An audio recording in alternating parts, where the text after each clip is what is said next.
All right, are we good? Can you hear me okay? Transition. All right, go ahead.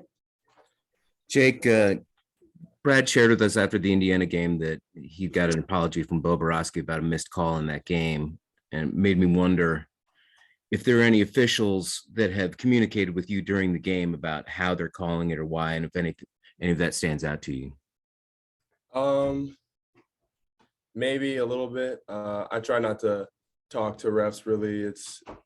I feel like it's separate from the players' game in a way.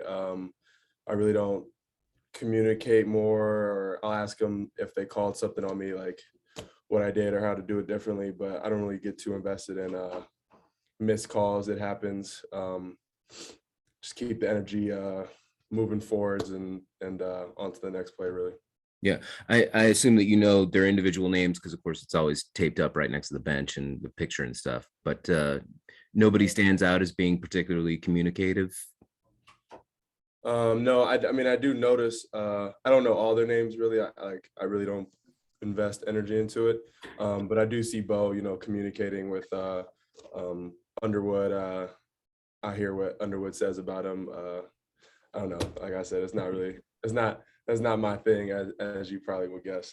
Fair enough. Thank you. Yep. Hi, Jake. It's pretty rare to have two former Illini on the same NBA roster, and then to have it obviously with the home state team. So I wanted to ask you just quickly your thoughts on, I would assume it was the NBA Rising Stars game. What do you think's been the key to his rapid rise? Do you think maybe he could win Rookie of the Year? And then my second one is about Malcolm Hill. Coach said that he comes around the program a lot. He's been around. Have you had a chance to really interact with him? And what do you see in his game? To answer your first question, playing with Io and being on the same team with him for 2 years, definitely things that stand out is that he's always been pro ready. I've heard him say that Illinois really prepared him well defensively, since we run the same coverage as the Bulls and the Bucks when we guard ball screens and all that. And that's really true. At the end of the day, when I first came here, I really didn't know anything about defense at all. Played zone at Holy Cross. Coming here and now I'm picking up things and learning a lot of things. I see how that can translate to the next level. And like I said, Io's a pro and he takes basketball really seriously.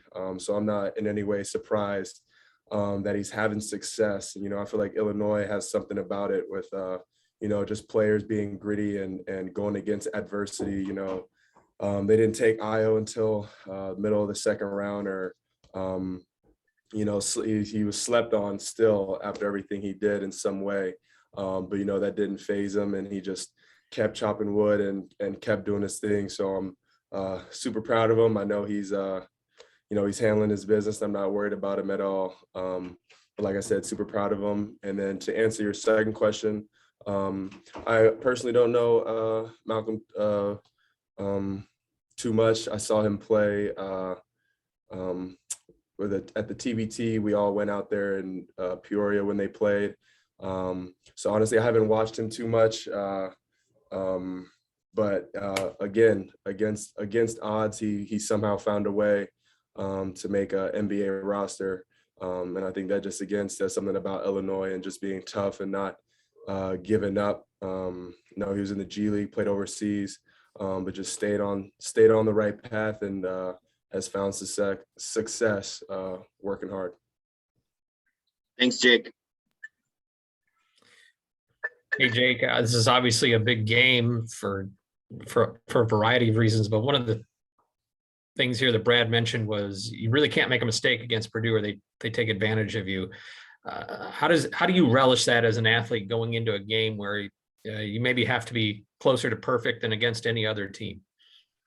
Well, the way I see it is that they got us the first time. Looking back at the film and all the meetings that we've had, we didn't really play that great of a game, but we were still in the game. And now we have another opportunity, 40 minutes to play, as close to a perfect game as we can. This game last time went to 2 overtimes. I think, right? Which means that there were, 3 separate chances where we were, head and head. So we make one less mistake in either regulation or the first overtime, and we could have won the game. We had plenty of opportunities to win that game.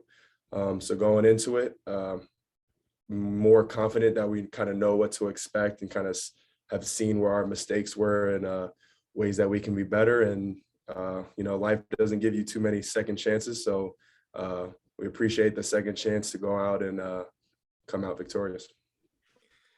And from an outsider standpoint, it was a high level game. It was an entertaining game. Do you look back on a game like that, win or lose, or in the moment, do you feel it like this is a really good game? And is it more rewarding to be in a game like that? A little confused by the question. I would say that all these games are somewhat big games. We just played Indiana, 17,000 people. The game starts and you kind of can feel the atmosphere, like, oh yeah, we're here. This is a big game. But you try to eliminate that and just focus on the things that are your assignment in a way. Just doing the things that you practice every day. I'd say it's hard. I feel like you can get really caught up in the atmosphere sometimes, especially at a away game, and it can break you. And I think we do a really good job of that on the road. Just kind of going upstream into that energy coming at us. So I kind of understand what you're asking now, but I don't see it in that exact way. Yeah. Okay. Thank you. Hey, Jake, I kind of wanted to take you back to your sit out year when you were just practicing with the team. Can you think back to maybe how Coach Underwood and the rest of the staff and the players prepared for road games? Because that's kind of when you guys started to have a little bit more success on the road as a program. I think that can tie into a lot of things. Yesterday, we started practice. Coach asked us, what does adversity mean? And everyone had their answers. And, adversity is it's a part of life, and it gives you an opportunity to grow. And I think that has kind of been, like I was saying earlier about Io and Malcolm, is just, an away game adds a little bit more adversity to it.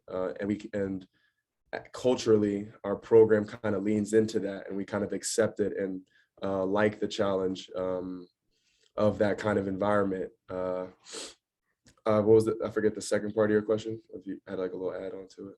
No, you got the first part. I guess a follow-up that I have is you guys are a roster full of 22, 23, 24-year-olds. Do you guys almost not notice, I guess, how loud it gets on the road, or how do you handle it when you go into a stadium and it gets loud, but you guys are just experienced? You seem to not get fazed by it, I guess. Yeah, we got a bunch of vets. We got some cool, calm, collected guys. We got, me, Trent, Monte, Kof, Plum. All these guys are, older. We I don't know. It just doesn't matter. Like we don't really care about. Like we were at the end of the game, we were kind of just chuckling at the Indiana fans because they were so loud, and they're a great fan section, and they're chanting air ball, and you gotta imagine having 10,000 people screaming air ball at you, and it's it can fluster someone, but it just really, only thing that matters is the 5 guys on the court, the 10 guys on the bench, and the 4, 5, 6 coaches, and it's just us. It's just Illinois out there. We're a family. We got each other's backs. I throw the ball to Kofi, he kicks it out, I miss it, he gets a foul, and I'm clapping my hand like, dang, I missed it. And Kofi's like, bro, you're chilling. And same thing goes for Trent. Same thing goes for my things. Same thing goes for Plummer. Where nothing can penetrate our Thanks, circle. Jake. Appreciate you. Mm-hmm. Yes, Jake, with all of that age and experience, how are things just maybe different on a day-to-day basis or in practice compared to maybe when you've been on teams that didn't have maybe all of that. One thing I'm noticing now is we're really locked in. Yesterday we had practice for not too long of just a detail day, and then we were, our group was in the film room for probably like hour and a half, just watching film, just all locked in. We have the same goals. We understand what's at hand. We just, we're just locked in. We're ready to do this thing and ready to do it for each other. I mean, what's it like being on a team with a bunch of 22 to 24-year-olds? I mean, maybe, Brad said it's more than he'd ever had, certainly. It's definitely calming, basketball is a game of runs and storms get thrown at you, and it's just about how you weather them. So never in any point during a game do I get a sense of defeat from the team. No matter how much time is left, we're never beaten, while the game is still going. And I think that has to do with, age and just experience. Just get more stops and keep executing, and it calms everyone down and allows us to, be able to think and execute better. Thanks, Jake. Hey, Jake, on Saturday, Brad talked about just maybe not being the most comfortable when you're not out there on the floor. Seems like pretty high praise. How do you feel like you cultivated that trust with him over the last few years? Just being here, I've developed a relationship with everyone here, and I've gone through the process of developing that trust with Underwood, which, not to I never try to toot my own horn, but just trusting the process and leaning into coaching. Underwood's an intense coach, but once you kind of understand him and see what he's talking about, getting the message rather than the tone, it kind of opens up yourself. And I think I've gotten a lot better being coached by Coach Underwood, and I like hearing that he trusts me out there. It feels good to know that your coach likes you out there, and I try to do everything I can, and I understand not my role, but kind of like my job, and I understand my presence on the court. I think that when I hit the 2 threes in a row, it broke open the game.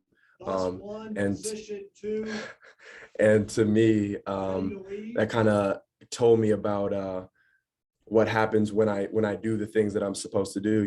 I shot the ball, and then Thompson had to, kind of leave the paint and left Kofi open. So, our team isn't just 1 person, 2 person, 3 person, it's a collective effort. And I try to do everything I can. And I know what to do, and I try to do it every time to help this team be its best. He talked about not playing you as much. I guess you didn't play as much in that first semester last year. Like, then you got in that starting lineup late. What'd you do? I mean, was it like the little things and just kind of showing an appreciation for whatever role you needed, or what do you feel like you did in that stretch to kind of earn this moving forward? Well, last year I kind of just leaned into, well, first I had to figure out what I needed to do to get on the court. And once I figured that out, I kind of just embraced it. I was a completely different player in terms of my role last year. Last year, all I was focused on was guarding and getting the offensive rebound, and whatever came after that was great. And then through that, I just gained the confidence and the experience to play at this level. And then, this year it's kind of just naturally shifted towards more so just hooping and being free. And I know, my certain assignments of what I need to do, but just trusting the process, not getting phased by not playing, just being level-headed, just grinding and work ethic and a whole bunch of little things. Thanks, Jake. Really appreciate it. Hey, Jake, there was a point in the Indiana game where the threes weren't dropping early with Alfonso missed a couple on one possession. You missed a couple in Trent, but you didn't give up on it. Still a lot of confidence. Where does that just keep letting it fly mentality come from? And is that something that the coaching staff encourages? Yeah, I mean, I got no problem letting it fly. Trust me. But there was a couple opportunities where I didn't shoot the ball.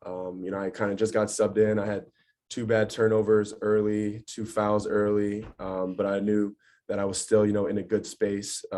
Mentally, I stayed engaged in the game. And like I said, I came in and I was, you know, trying to just get a flow going, a feel going, and I didn't shoot a couple of, you know, kind of open shots. And there was a media timeout, and like I had everyone yelling at me for not shooting the ball. So I just kind of, you know, screw it. Like, all right, bet I'm gonna shoot it. I got no problem shooting it. And you know, luckily my teammates and my coaches instilled the confidence in me that, you know, I already have, but just reinforced it. It told me to go out there and keep shooting. And I just was like, all right, bet I'm gonna go out there and I'm gonna shoot it. And good things happened. Seems like you have a lot of confidence. All right, from I the top got of the sorry, year. sorry, Doug, sorry, I really got to wrap quick- it up. It's 12. Oh, go Doug, ahead, Derek. It's Sorry, man. 12:30. Sorry, I Okay, got to cool. wrap it up. I got to get him film. Thank you, guys. All right, you guys. Thanks, Jake.